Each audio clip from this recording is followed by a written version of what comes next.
kalau ada orang mengaku Islam, nah kemudian dia melanggar atau menolak kewajiban semua prinsip-prinsip agama yang disepakati oleh seluruh kelompok Islam. Nah seperti sholat 5 waktu, puasa Ramadan. Nah tahu-tahu ada mengatakan sholat 5 waktu itu nggak perlu, nggak wajib. Sholat Ramadan itu nggak perlu dilaksanakan oleh umat Islam. Dia tolak kewajiban sholat, dia tolak kewajiban puasa, maka orang tersebut kafir, dia murtad, keluar dari Islam. Nah yang seperti itu silakan kita kafirkan. Nah tapi kalau perbedaan-perbedaannya tidak menyangkut yang prinsip seperti itu, tidak boleh sembarangan untuk kita kafirkan. Nah makanya ulama-ulama ahli sunnah dari dulu sampai sekarang sangat menjaga diri, sangat menjaga sikap untuk tidak mudah mengkafirkan sesama muslim.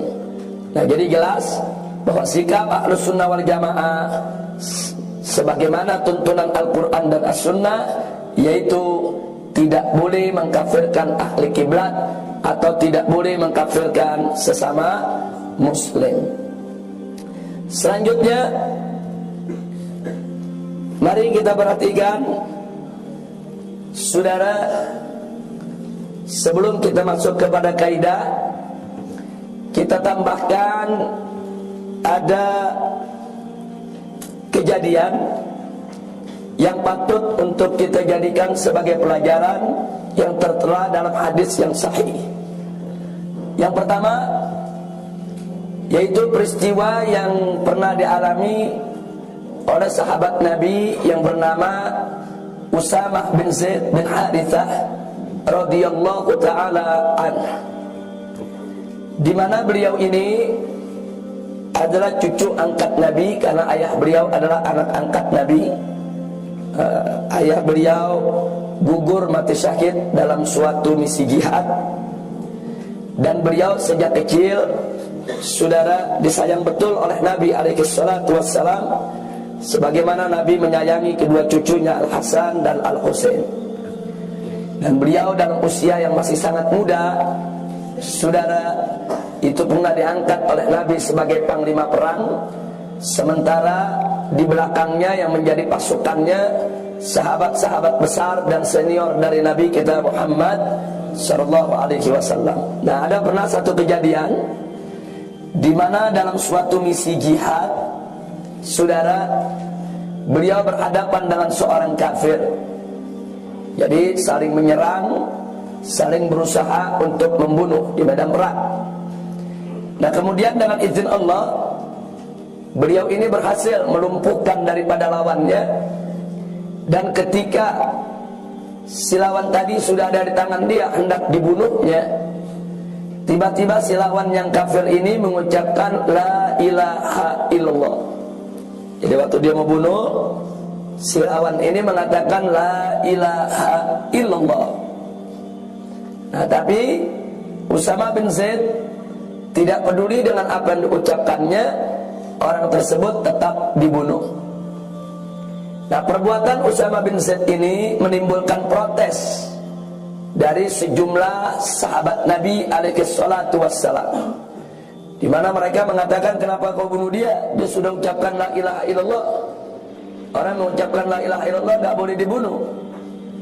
Nah kemudian Usamah bin Zaid bin Harithah berdalih, nah, dia kan pura-pura masuk Islam. Kenapa nggak dari tadi masuk Islamnya?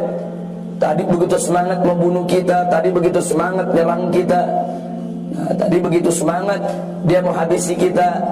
Begitu dia jatuh, udah tinggal menerima kematian, tahu-tahu diucapkan la ilaha illallah. Nah ini hanya akal liciknya aja, dia pura-pura. Nah tapi jawaban ini tidak membuat para sahabat puas.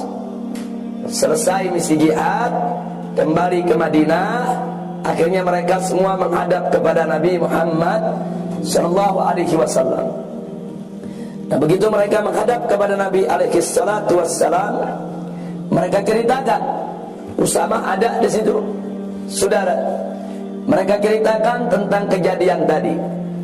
Begitu Nabi mendengar dengan seksama cerita tersebut, dengan kesaksian sejumlah sahabat, saudara, yang tidak diragukan lagi akan kebenaran peristiwanya, Kemudian Nabi menatap tajam kepada Usamah bin Zaid. Dalam majlis tersebut Nabi tanya kepada Usamah, "Ya Usamah, aqatalta man qala la ilaha illallah?" Apa betul kau telah membunuh orang yang sudah mengucapkan la ilaha illallah? Itu pertanyaan Nabi alaihi salatu wassalam. Kemudian Usamah menjawab, "Ya Rasulullah, innahu qalaha makhafatas silah." Wahai Rasulullah, sesungguhnya orang tersebut mengucapkan la ilaha illallah karena dia takut dengan pedang kita, karena dia takut dibunuh, karena hanya untuk melindungi diri saja. Nah, kemudian apa kata Nabi kepada Usamah? "Ya Usamah, afala saqatta sadrah hatta ta'lama ma fi qalbihi aqalaha amla?" Ya Usamah, apakah sudah belah dia punya dada, dia punya hati, sehingga kau bisa lihat isinya, dia itu mengatakan la ilaha illallah atau tidak? Apakah hatinya itu serius mengucapkan la ilaha illallah atau itu hanya main-main? Apakah sudah lihat hatinya? Usamah terdiam, saudara. Kemudian Nabi menyampaikan kepada seluruh sahabatnya, saudara, ditegaskan oleh beliau alaihi salatu wassalam. Beliau katakan, "Wallahi, demi Allah, ma umirtu li an asyqa ma fi butunin nas." Demi Allah, aku ini tidak diperintahkan untuk membelah daripada isi dada, isi hati manusia. Jadi Nabi itu menegaskan kepada sahabat, Nabi nggak diutus oleh Allah untuk bedah hati manusia, untuk membelah dada manusia. Nah, artinya Nabi mengajarkan kepada para sahabat, kalau menentukan suatu hukum, lihat zahirnya saja, saudara. Jangan mengira-ngira isi hati orang. Nggak boleh. Kalau zahirnya dia sudah Islam, zahirnya dia sudah menunjukkan identitas keislaman, zahirnya dia sudah mengucapkan la ilaha illallah, selama dia belum menunjukkan kufrun bawah, maka tidak boleh dikafirkan, apalagi dibunuh dengan tuduhan dia kafir. Nggak boleh. Nah, adapun urusan hati, saudara, kita serahkan kepada Allah. Jadi al-hukmu bid-dzawahir, amma as-sarair nufawwiduha ilallah. Jadi kita cukup menghukum itu dengan zahir saja. Zahirnya Islam, sebut dia Islam. Nah, urusan hati itu kita serahkan kepada Allah Subhanahu wa ta'ala. Akhirnya kata Usamah, ini meriwayatkan hadis ini sendiri Usamah, saudara, yang punya kejadian, pelaku artinya. Dia mengatakan, "Wallahi, ketika aku lihat marahnya Nabi, ketika aku lihat bagaimana Nabi menegur aku berharap aku tidak pernah dilahirkan ke atas muka bumi ini." Artinya apa? Untuk menunjukkan betapa beliau sangat menyesal, betapa beliau sangat menyesal. Nah, pelajaran apa yang ingin kita ambil dari peristiwa ini? Perhatikan baik-baik. Ada orang kafir, saudara, baru mengucapkan la ilaha illallah, belum melakukan kebaikan apapun, belum sholat, belum puasa, belum zikir, belum sedekah, saudara, belum berzakat, belum. Dia baru mengucapkan la ilaha illallah. Itu aja yang diucapin. Dia belum melakukan kebaikan apapun, saudara. Baru mengucapkan la ilaha illallah saja, walaupun belum melakukan kebaikan apapun, sudah tidak boleh untuk kita kafirkan, apalagi dibunuh dengan tuduhan dia kafir. Ini baru mengucapkan la ilaha illallah, belum melakukan kebaikan, udah nggak boleh dibunuh, saudara. Udah nggak boleh dikafirkan. Hati-hati. Lalu bagaimana dengan orang yang bukan sekedar mengucapkan la ilaha illallah, bahkan dilahirkan dalam keadaan Islam, seumur hidupnya dia sholat, dia puasa, dia zakat, dia melakukan berbagai macam kebaikan, tahu-tahu datang seseorang seenaknya mengkafirkan dia. Ini terlebih-lebih tidak boleh, saudara. Ini ada orang kafir baru masuk Islam, hanya mengucapkan la ilaha illallah saja, belum melakukan kebaikan, udah nggak boleh kita kafirkan dan nggak boleh untuk kita ganggu dia, saudara.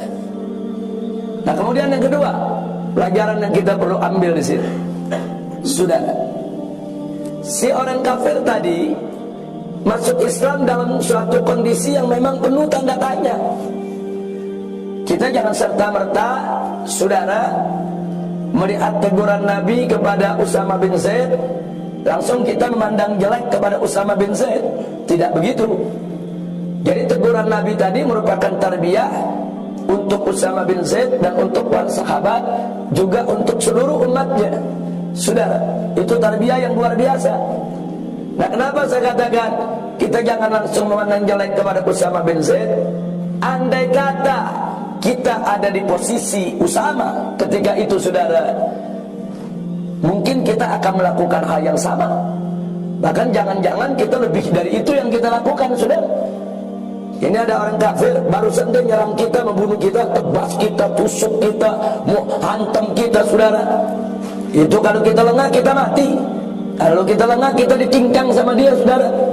Dan tahu-tahu Allah berikan kesempatan kita menang. Si kafir jatuh.